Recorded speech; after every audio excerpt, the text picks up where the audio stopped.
Today, we're making Din Tai Fung chicken spicy wontons. I love Din Tai Fung, but eating out these days is expensive. These wontons, for example, at Din Tai Fung will cost you $16.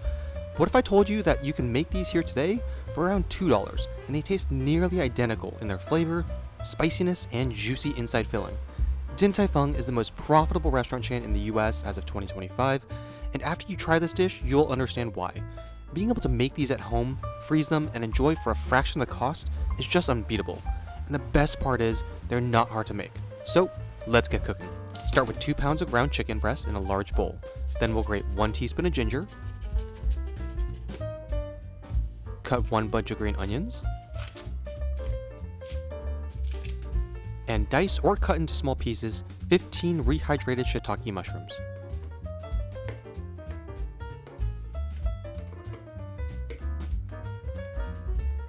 We'll carefully strain this and then add it to our mix. 1 teaspoon of sesame oil, 1 teaspoon of dark soy sauce, 1 teaspoon of soy sauce, half a teaspoon of white pepper, and then mix it all together. If the ground chicken you're using is a bit dry, then also feel free to add half a tablespoon of water.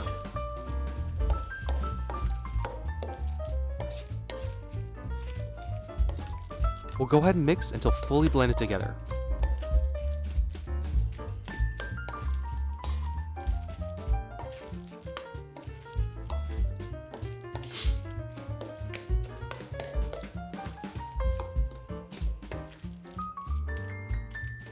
And then we'll let marinate for 15 minutes.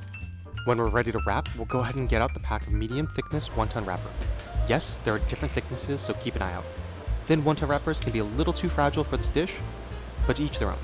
We'll also get some pans out and sprinkle some cornstarch on them to ensure our wontons don't stick to the surface.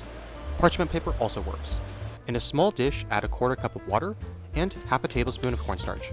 This will act as our sort of glue to keep our wontons sealed up.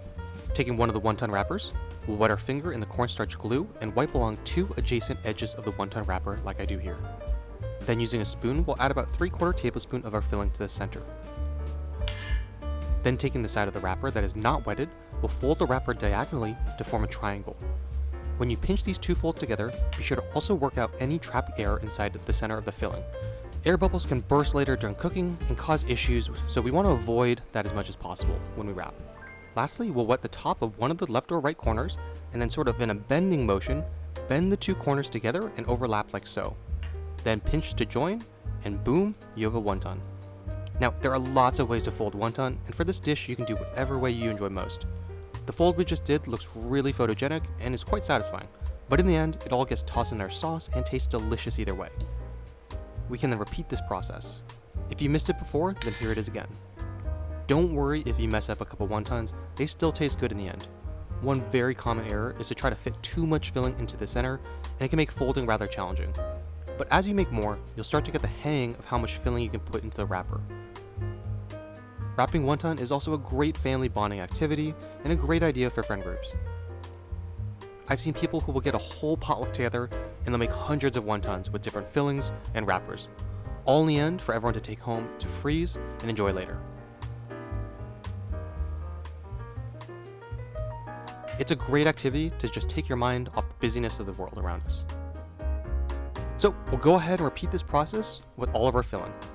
This recipe also makes about 50 wontons, but of course you can scale this recipe as you see fit. Whether you're meal prepping or just preparing frozen food in the future, go ahead and do what you need to do.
Let's set this aside and make our sauce. Be sure to wash your hands as we have just handled raw meat. Alright, for our sauce, we'll chop 1 bunch of green onions,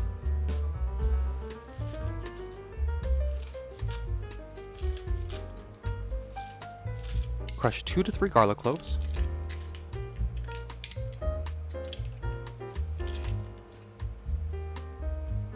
add 4 tablespoons of soy sauce,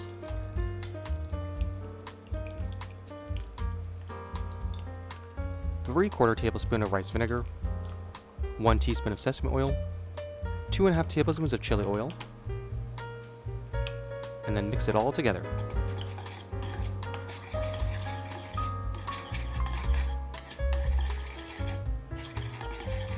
This should smell really good about now.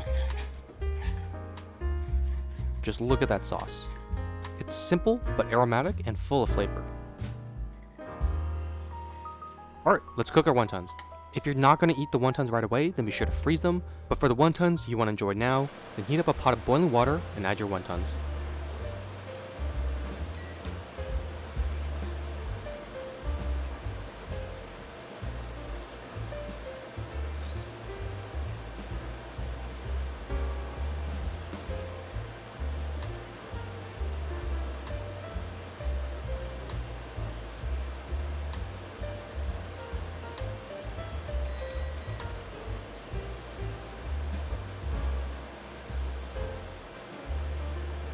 It takes about 4 to 5 minutes for fresh wontons like the ones we make today to fully cook. A good indicator that they're ready is they'll start to float.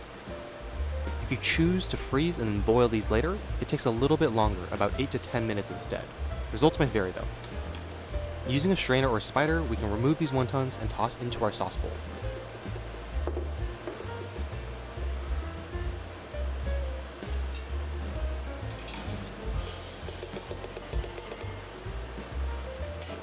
Give it all a good mix in the sauce. Make sure everything gets covered and coated in a sauce.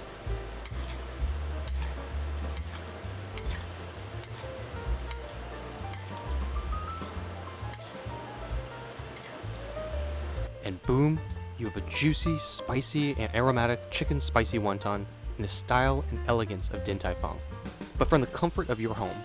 And the best part is, instead of $16 for 8 wontons, we just made 50 wontons for about $10. This isn't anything against Din Tai Fung, as I personally think they're delicious, but something about making fresh wontons at home is just so much better than eating out. Sometimes it's not just the flavor that stands out, but the act of folding wontons can be relaxing and rewarding. Ultimately, the flavors in this dish just come together so well. The spicy with the umami and garlic just soothe your mouth in a wonderful way. If this looks delicious, then be sure to like and subscribe for more. Let me know in the comments what your favorite Din Tai Fung dish is, and we'll see you next time.